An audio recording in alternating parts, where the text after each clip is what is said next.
Guys, they said Olori Calabash, as in she couldn't believe what the elders have decided uh on her case. You know that she is the calabash carrier. And the reason she have been in the palace for a very long time, they say she have been there even before Queen Naomi arrives the palace, even though that is not her father's house, although she's royalty. But she have been living inside that palace because of this calabash carrying thing. You know, she is a calabash carrier. She do all the rituals and everything for the palace, and that is one of the connection that she have with Kabiyesi, because some things that Penomi could not do as a Christian, she is doing all of that. And you know that normally she is supposed to carry that calabash in favor of the people, you know, to work in favor of Kabiyesi and the Queen Naomi and the entire Ile-Ife people, the royal class and everything.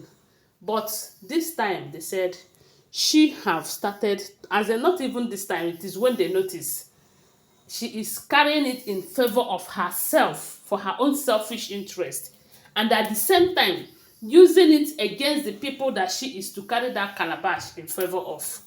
That is the problem. You know, all this while I don't know, maybe they did not notice or anything, but only recently we heard that Kabiyesi's father was stopped by one seer when he was trying to make inquiries about how things are going. You know, that as an elder, when things are not moving the way it ought to, you have to make a move. You have to make a move and find out how what the causes and everything. So on this occasion, the Kabiyesi's father stormed into a one man, one seer like that, and the seer told him how if a priest, how Kabiyesi's fourth wife have been doing some enchantment and incantation every now and then against Kabiyesi and the Queen Naomi, and that is why it is very difficult for them to come back together. Even though within them they really want to come back together, but the force is still separating them, pushing them aside, and that is why you keep hearing that Queen Naomi said she don't want to be going on the occasion with Kabiyesi, and Kabiyesi on the other side will understand it. At some point, Kabiyesi will not be happy about it. That is because the force of separation that this person is doing is pushing them aside. And let's not forget that she's not the only one that is doing this thing. No, she's not the only one that is separating them. But because that is what she is known for, because she's a priestess, uh, she knows the best way to go about it. Other people, they go to babalawos like Ibloblo and Igbi them. They go to babalawos and pay them money. Babalawos might do it and might not get it better. They might do as the way they like, or the way they know how to do. You know, when you are doing something for yourself, you do it better, and that is what they say Olori Calabash have been doing. So when Kabiyesi's father got this information, he was disappointed in Olori Calabash, and they said he confronted her, and she denied it. They said the man gave Parop something that when he used it on Olori Calabash, she's going to confess. When they tried to use that thing on her, they said she ran away. Then later after that event, they said the elders had a meeting concerning her and what she did against Kabiyesi and the Queen Naomi. First, that post that she was holding, in as much as she inherited that from her father, but it is the people who put her in that position to be doing it. And for the fact that it is the people that she is doing it for, if the people say, we don't want you to do this again for us, with reason, with tangible reasons, she have every right to drop being the priestess. Because I don't see the reason why a priestess whose work is to protect her people, she will be using the power and the privilege to work against the same person or against the same people that she is supposed to protect.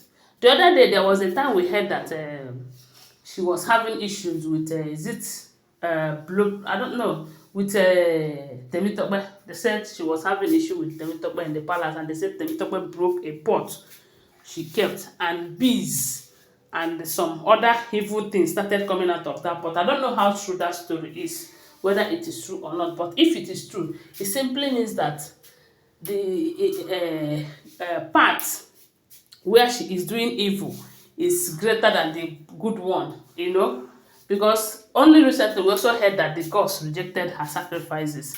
And I believe that if all of this information is true, it is because her hands are no longer clean, because she had been doing it before now and everything has been working. While she was with Queen Naomi in the palace, she was doing it and things were working fine until she started plotting evil against Queen Naomi because she wanted to push her aside and get married to Queen Kabiyesi. See, let me tell you, it's just that Ashley is not wise enough. In as much as she's educated, she is learned, she's exposed, she is rich and all of that. But when it comes to common sense, sometimes people with all of these qualifications and class, some of them do lack common sense.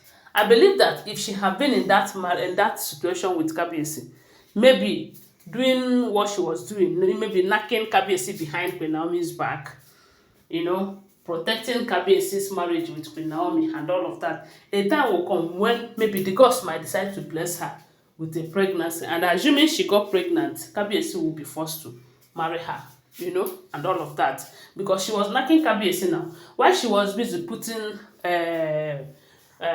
family planning pills in Queen Naomi's juice and the food so that Queen Naomi will not conceive, she was knocking Kabiyesi thinking that she was going to conceive.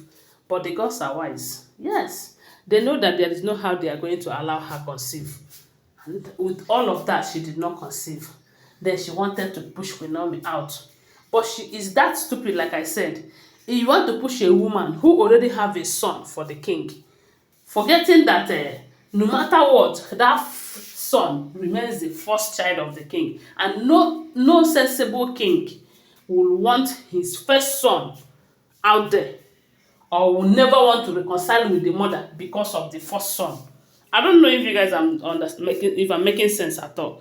So, with all of this information, they said the elders have decided that since she is using the position and the power invested on her to communicate with the gods in favor of the people, since she is misusing it, that they are going to employ another priestess, that her post will be taken away from her, that she will no longer be interceding on their behalf. Some of the sacrifices that she used to do, that another priestess would take over. And they said she couldn't bear it. She couldn't believe it. She was crying.